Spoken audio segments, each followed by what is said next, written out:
इस पॉइंट में आप सबका एक बार पुनः स्वागत है। हम लोग संधि पढ़ रहे थे।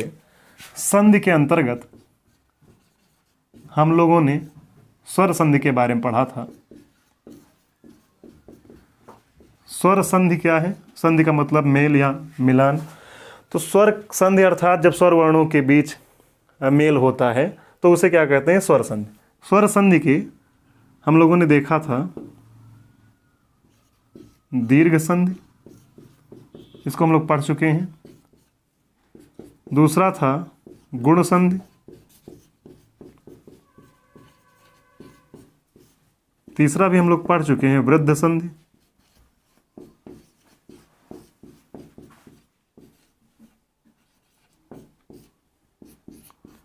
यण संधि। यण संधि भी हम लोग पढ़ चुके हैं। आज हम लोगों को पढ़ना है स्वर संधि का अंतिम भाग, अयादि संधि। अयादि संधि। दीर्घ संधि क्या थी? जब समान वर्ण मिल रहे थे, जब समान स्वर वर्ण मिल रहे थे तो उसे हम लोग कहते थे दीर्घ संधि। गुण संधि में क्या था कि आ के बाद अर्थात प्रथम शब्द का अंतिम वर्ण क्या होगा? छोटा बड़ा होगा। और द्वितीय शब्द का प्रथम वर्ण क्या होगा? आ के बाद क्या आता है? छोटी बड़ी, छोटा ऊ बड़ा ऊ और री। अब यहाँ पर हम लोगों ने सीखा था कि छोटा बड़ा अगर छोटी बड़ी से मिलता है, कोई किसी से मिल जाए तो वहाँ पर क्या बनता है? ए बनता है। अगर छोटा बड़ा अर्थात प्रथम पद का अंतिम वर्ण तो छोटा बड़ा आएगा ही आएगा, और द्वितीय पद का प्रथम वर्ण ये कोई हो सकता है। प्रथम पद का अंतिम वर्ण ये होंगे और द्वितीय पद का प्रथम वर्ण यहाँ से होगा। तो अब यहाँ पर छोटा आ बड़ा किससे मिल जाए? छोटा ऊ बड़ा ऊ से मिल जाए तो क्या बन जाएगा? ओ बन जाएगा। अगर छोटा आ बड़ा री से मिल जाए तो क्या बन जाएगा? अर्र बन जाएगा। ये सब हम लोग पढ़ चुके हैं। वृद्ध संधि फिर देखिए कि जैसे मान लीजिए कि छोटा आ बड़ा है, छोटा आ बड़ा है अर्थात प्रथम पद का अंतिम वर्ण छोटा आ बड़ा होगा और द्वितीय पद का, पद मतलब शब्द, द्वितीय शब्द का प्रथम वर्ण क्या होगा? यहाँ पर देखिए छोटी बड़ी छोटा बड़ा ऋण से समाप्त हो रहा है। ऋण के बाद क्या आता है? ए आए ओ आओ। ए आए ओ आओ। और ये बड़े आसान सी संधि है। अगर छोटा बड़ा ए आए से मिलता है तो क्या बनेगा? आए बनेगा। अगर छोटा बड़ा ओ आओ से मिलता है तो क्या बनेगा? आओ बनेगा। बहुत आसान संधि है ये। यण संधि भी हम लोगों ने देखा था। यण संधि में यहाँ पर देखें आप तो यहाँ पर स्वर वर्णों का मेल हो रहा है और बनेगा क्या? स्वर बनेगा।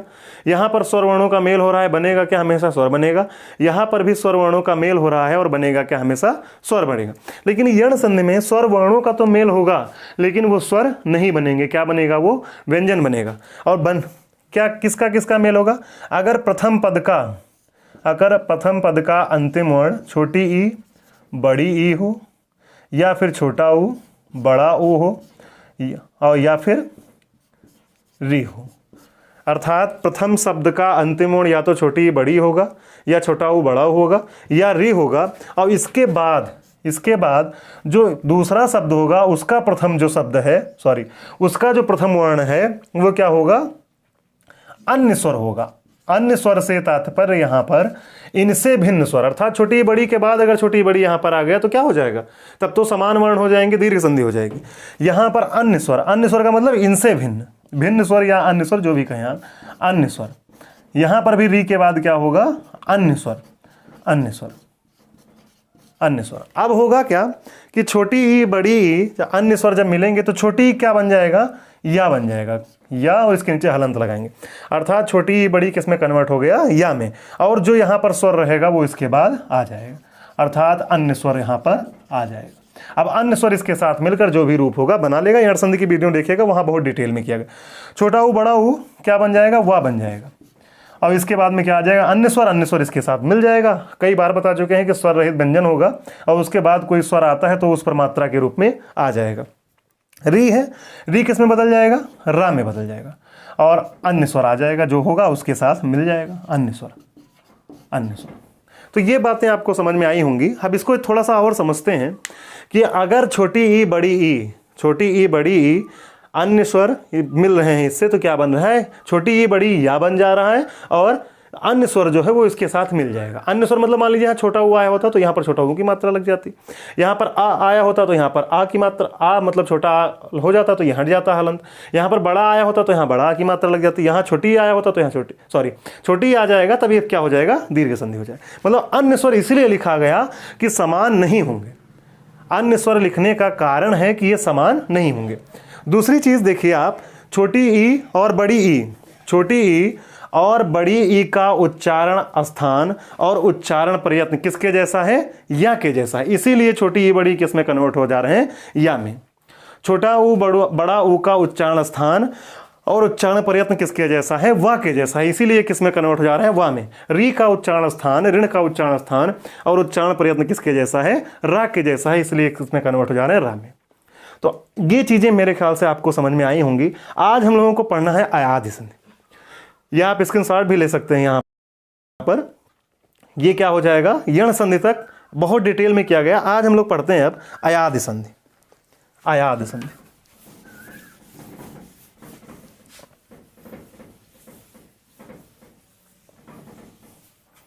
खूब ध्यान से देखिएगा। अयाधि संधि, अयाधि संधि में क्या होगा,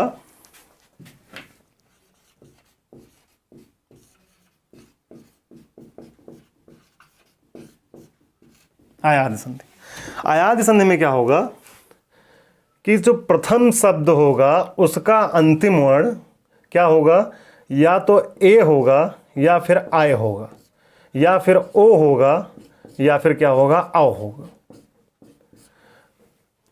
प्रथम शब्द का जो अंतिम वर्ण होगा ए होगा, आय होगा, ओ होगा और औ होगा।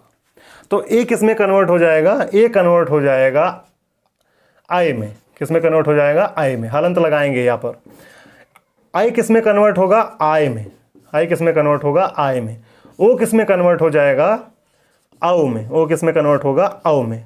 और औ किस में कन्वर्ट हो जाएगा, आव में। आप ध्यान से देखें, यहाँ पर ए आई में कन्वर्ट हुआ और यहाँ पर क्या लगा हुआ है, हलंत लगा हुआ है, अर्थात ये स्वर रहित व्यंजन है, अर्थात इसमें छोटा आ नहीं है। आय आय हो गया, सब में ये जो है अंतिम वर्ण जो है सब पर क्या लग गया है, हलंत लग गया है। तो ये चीजें ध्यान रखना है आपको, ठीक है।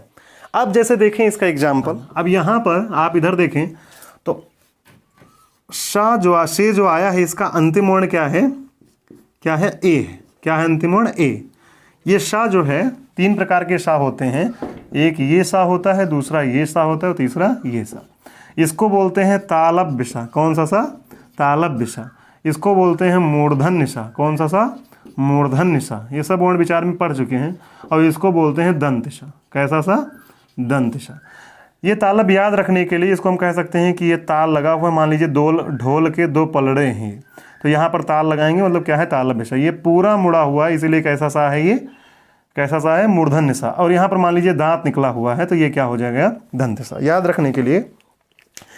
खैर आइए अब यहाँ पर देखें, जैसे तो शा प्लस ए। अब यहाँ से अगर शा से क्या निकाल लिया गया, ए निकाल लिया गया, प्लस आ लिख दें और प्लस ना लिख दें। यहाँ पर अगर आप ध्यान से देखें तो ए प्लस आ मिल रहा है, तो ए प्लस भिन्न स्वर आया, तो ए किस में कन्वर्ट हो जाएगा, आई में। ए किस में बदल जाएगा, आई में। तो शा लिखें प्लस आई लिखें, आई के नीचे हलंत लगाएंगे। ए किस में बदलेगा, आई में बदलेगा, लेकिन या जो होगा ये कैसा होगा, स्वर रहित होगा। प्लस आ लिख देते हैं और प्लस ना लिख देते हैं। अब इसका अगला चरण क्या होगा, अगला चरण इसका ये हो जाएगा कि ये शा जो है, इसमें ये स्वर रहित है सा, और उसके बाद में स्वर आया है। तो हम आपको बता चुके हैं कि अगर कोई स्वर रहित व्यंजन है, उसके बाद कोई स्वर आता है, तो वह स्वर उसी में मात्रा के रूप में या उसी में मिल जाता है। तो ये इसमें जब आ जाएगा तो इसके नीचे से हलंत हट जाएगा, अर्थात ये स्वर सहित सा हो गया। फिर उसके बाद में क्या है, या है। तो या जो है, अब इसके बाद भी क्या आ रहा है, आ रहा है, अर्थात या में भी स्वर रहित व्यंजन है ये, तो ये बाद में स्वर आया है, तो ये इसमें आकर मिल जाएगा। क्या हो जाएगा, या, सॉरी, ये जो है हलंत नहीं लगाएंगे, क्यों, क्योंकि इसमें आ मिल गया और प्लस ना। अब देखें ये सब कंप्लीट हो चुका ना, अर्थात बन क्या गया, ये बना ये शयन। क्या बना, शयन। ध्यान से देख लें एक बार फिर से कि मान लीजिए शे धन अन है, तो यहाँ पर सा स्वर रहित है, ए निकाल ली, यहाँ पर इसका अंतिम वर्ण ए आ गया। दूसरे शब्द का पहला वर्ण क्या है, आ है। तो यहां पर जब आ है तो ये ए किस में बदल गया, आई में बदल गया। उसके बाद में आ और ना ऐसे लिख दिए इसको, फिर शाह और ये आ इसमें आकर मिल जाएगा, कंप्लीट सा हो जाएगा। ये या बचा, या में फिर या भी क्या है, स्वर रहित है, इसमें ये आकर मिल जाएगा और ना क्या बन जाएगा, शयन। अब ये तो हो गया शे धन अन होता तो आप जान जाते कि क्या होगा, ए बीच में आया मतलब यहां पर ए आया, हम समझ जाएंगे कि क्या है, शे धन अन है, क्या हो जाएगा, शयन। ये डायरेक्ट किताबों में लिखा रहता है इस तरह से, शे धन अन बराबर शयन, शे धन अन बराबर, शे धन अन बराबर शयन। अब यहां पर समझिए कि मान लीजिए ये होता, शयन होता और कहा जाता कि इसका संधि विच्छेद करो, तो संधि विच्छेद कैसे करते। अब यहां पर अगर हम ध्यान से देखें तो बीच में क्या आ रहा है, आय आ रहा है कि नहीं आ रहा है, बीच में क्या आ रहा है, आय आ रहा है। आय कैसे आ रहा है कि अगर सा से हलंत लगाएं तो यहां पर क्या हटाएं, या, और फिर क्या हो जाएगा, अन। आया आया बीच में, तो बीच में जब आय आ गया तो मतलब क्या बना, ये शे धन अन बन गया, ये आय ए में कन्वर्ट हो जाएगा, क्या हो जाएगा, शे धन अन। बात समझ में आई कि नहीं। शे धन, फिर से समझिए कि जैसे मान लीजिए शयन ही दिया गया है और कहा जा रहा है इसका संधि विच्छेद कीजिए, तो संधि विच्छेद तो ये है शे धन अन। अब यहां पर कैसे संधि विच्छेद करें इसका, क्या हो जाएगा, जैसे मान लीजिए ये शा में हलंत लगाएंगे तो क्या निकल आएगा, आ निकल आएगा, और या आ जाएगा, आय आ गया, और फिर आय के नीचे हलंत लगा देंगे, यहां से आ निकाल देंगे, क्या बन जाएगा, अन। क्या हो जाएगा, शा धन आय धन अन। ये आय आया बीच में तो आय किस में कन्वर्ट हो जाएगा, ए में, ए की मात्रा लग जाएगी, ए ही तो आय में कन्वर्ट हुआ है, तो क्या हो जाएगा, शे धन अन, शे धन अन बराबर शयन। अब ऐसे ही और देखते हैं, जैसे मान लीजिए लिखा हुआ है ने धन अन, ने धन अन, ने धन अन।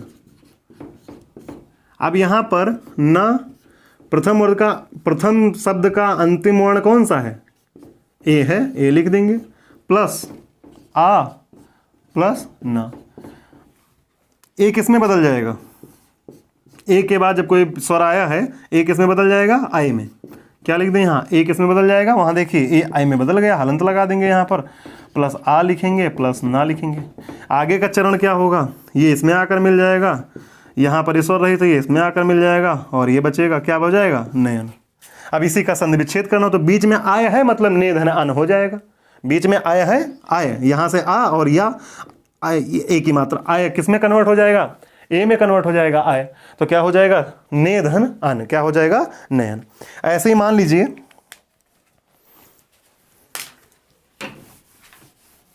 अब लिखा है, मान लीजिए गय धन अक, गय धन अक, गय धन अक। अब यहां पर ये किसकी मात्रा है, आई की मात्रा है, तो आई किस में बदलेगा, जैसे ए आई में बदल रहा था वैसे ही आई किस में बदलेगा, आय में। तो यहां लिखेंगे गा के नीचे हलंत प्लस आई में क्या हो जाएगा, आय, आई के नीचे क्या, या के नीचे क्या लगाएंगे, हलंत लगाएंगे, आय ही तो बदल रहा है ना। अब यहाँ पर क्या आ जाएगा, अक। अब आप ध्यान से देखें, ये इसके साथ मिल जाएगा, ये बड़ा है तो बड़ा की मात्रा लग जाएगा, या है इसके साथ या आकर मिल जाएगा, या और का क्या हो जाएगा, गायक। गय धन अक बराबर क्या हो जाएगा, गायक। अब इसी का मान लीजिए संधि विच्छेद करना हो तो बीच में क्या आया है, आय आया है, आय बीच में क्या आया है, देखिए आय बीच में क्या है, आय, तो आय में किस में कन्वर्ट हो जाएगा, ए में, अर्थात क्या, आय में, आय किस में कन्वर्ट होगा, आय में।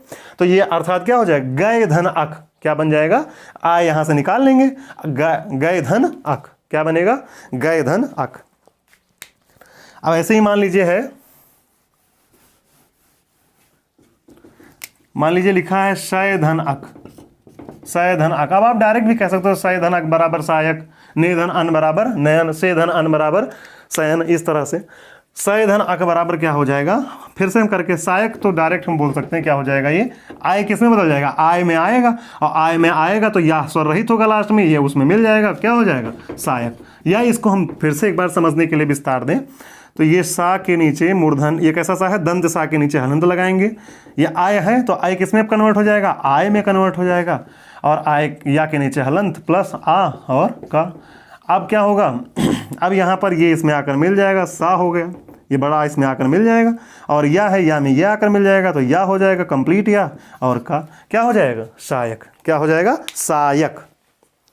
ऐसे ही मान लीजिए, देखिए जैसे मान लीजिए लिखा हुआ है गो धन ईश, क्या लिखा हुआ है, गो धन ईश। अब देखिए यहाँ पर क्या हो जाएगा, गा के नीचे हलंत लगाइए, ओ है तो ओ किस में कन्वर्ट हो जाएगा, औ में, तो गा प्लस आओ क्या हो जाएगा, आओ। आप चाहें तो डायरेक्ट ना लिखें, ओ ही लिख दें, इसको क्या लिख दें, ओ लिखें, फिर प्लस लगाएं, फिर क्या लिखें, ईस लिखें, ठीक है। ओ किस में अब कन्वर्ट होगा, अब देखिए आओ में, आओ में, आओ के नीचे हलंत यहाँ क्या हो जाएगा ये, आप देखिए ये इसमें आकर मिल जाएगा, कंप्लीट गा हो जाएगा, अर्थात ये कैसा गा हो जाएगा, स्वर सहित गा हो जाएगा। वाह है, वाह के बाद ये स्वर रहित व्यंजन है, स्वर रहित व्यंजन के बाद क्या है, स्वर है, तो ये इसमें मिल जाएगा, ये क्या हो जाएगा, बड़ी की मात्रा लग जाएगी वहाँ पर, और क्या हो जाएगा, गवीश, क्या हो जाएगा, गवीश। तो इस तरह से ये आदि संधि है, इसको समझिएगा ध्यान से। यहाँ पर जो है बड़ा की मात्रा होगी, क्या हो जाएगा, ये अयादि संधि, क्या होगा, अयादि संधि, बड़ा की मात्रा लगेगी यहाँ पर, सही कर लीजिएगा अगर पहले लिख ले हो गलत तो। अब नेक्स्ट देखते हैं इसमें, जैसे मान लीजिए लिखा हुआ है दय धन अक, दय धन अक क्या हो जाएगा, अब यहाँ पर दा के नीचे हलंत लगाइए, फिर आय लिखिए, फिर आ लिखिए, फिर का लिखिए। अब ये ए किस में बदल जाएगा, देख लीजिए वहाँ किस में बदल जाएगा, आय में, क्या हो जाएगा, ये आय, या के नीचे हलंत और आ और का, फिर यह दा इसमें आकर मिल जाएगा, यह बड़ा दा में आकर मिल जाएगा, क्या हो जाएगा, दा, और या जो है इसमें ये आकर मिल जाएगा, कंप्लीट या हो गया, और का, अर्थात ये स्वर रहित था, इसमें आकर मिल गया, स्वर सहित हो गया, क्या हो गया, दायक। और देखें जैसे इसमें मान लीजिए लिखा हुआ है गायन, गय धन अन, गय धन अन, अब डायरेक्ट भी लिख सकते हैं गायन, लेकिन गय गा के नीचे हलंत प्लस आय, प्लस क्या हो जाएगा, आय प्लस आ प्लस न, ये क्या हो जाएगा, अब आय किस में बदल जाएगा, आय में बदल जाएगा, आय में प्लस आ और प्लस न, अब ये इसमें मिल जाएगा, ये इसमें मिल जाएगा, क्या हो जाएगा, गायन, क्या हो जाएगा, गायन। तो इस तरह से समझते हैं हम लोग इसको। जैसे मान लीजिए लिखा है विधय धन अक, विधय धन अक, विधय धन अक, विधय धन अक, विधय धन अक। अब यहाँ पर ये हो जाएगा, विध के नीचे हलंत लगा दें, यहाँ से क्या निकाल लें, आय निकाल लें, आय निकाल लिए, और क्या हो जाएगा, ये आ प्लस आ का। अब ये जो आय किस में बदल जाएगा, विध धन आय, क्या हो जाएगा, आय प्लस आ प्लस का। अब ये जो है इसमें आकर मिल जाएगा, ये इसमें आकर मिल जाएगा, क्या हो जाएगा, विधायक, क्या हो जाएगा, विधायक, विधायक। अब ऐसे ही मान लीजिए लिखा है लोधन इत्र, क्या लिखा है, लोधन इत्र, लोधन इत्र, क्या हो जाएगा, अब ये ओ है, ला के नीचे हलंत लगा दीजिए, फिर ओ लिख दीजिए, फिर ई लिख दीजिए, फिर त्रा लिख दीजिए। अब ओ किस में बदल जाएगा, औ में, ओ किस में बदलेगा, औ में, ला प्लस औ प्लस ई प्लस त्रा। अब देखिए यहाँ पर ये जो आ है इसमें आकर मिल जाएगा, ये कंप्लीट ला हो गया, वा में ये आकर मिल जाएगा, छोटी ई आकर मिल जाएगा, क्या मात्रा के रूप में लवित, और त्रा बचा, क्या हो जाएगा, लवित्र। लवित्र का अर्थ होता है हंसिया, लवित्र का अर्थ क्या होता है, हंसिया। इसी तरह से जैसे और देखें इसमें हम भवधन अना, मान लीजिए लिखा हुआ है भवधन अना, भवधन अना। अब देखिएगा यहाँ पर भा से क्या निकाल लें, औ निकाल लें, अंतिम वर्ड क्या है, औ, और प्लस आ हो जाएगा, प्लस न। अब वो औ किस में बदल गया, औ बदल गया आओ में, किस में बदल गया, आओ में, और यह भा ऐसे उतार लें, और प्लस आ उतार लें, प्लस ना उतार लें। अब देखिएगा ध्यान से, ये किससे आ गई, स्वर रहित व्यंजन है, इसके बाद या रहा है तो इस पर बड़ा की मात्रा लग जाएगी, भा, और वह है स्वर रहित है, ये स्वर आ रहा है, इसमें मिल जाएगा, क्या हो जाएगा, भावना, क्या बन जाएगा, भावना।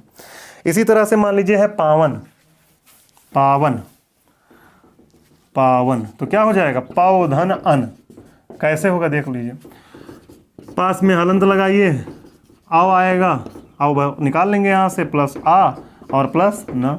अब ये जो है आओ किस में क्या बदल जाएगा, आओ हो जाएगा आओ, आओ हो जाएगा आओ, और ये पा के नीचे हलंत, और बाकी ऐसे ही उतार लेंगे, आ प्लस न। अब देखिए ये इसमें आकर मिल जाएगा पा, ये इसमें आकर मिल जाएगा, क्या हो जाएगा, और ना, क्या हो जाएगा, पावन। ऐसे ही पावक होगा तो पावधन आक हो जाएगा, क्या हो जाएगा, पावक। इसी तरह से मान लीजिए और है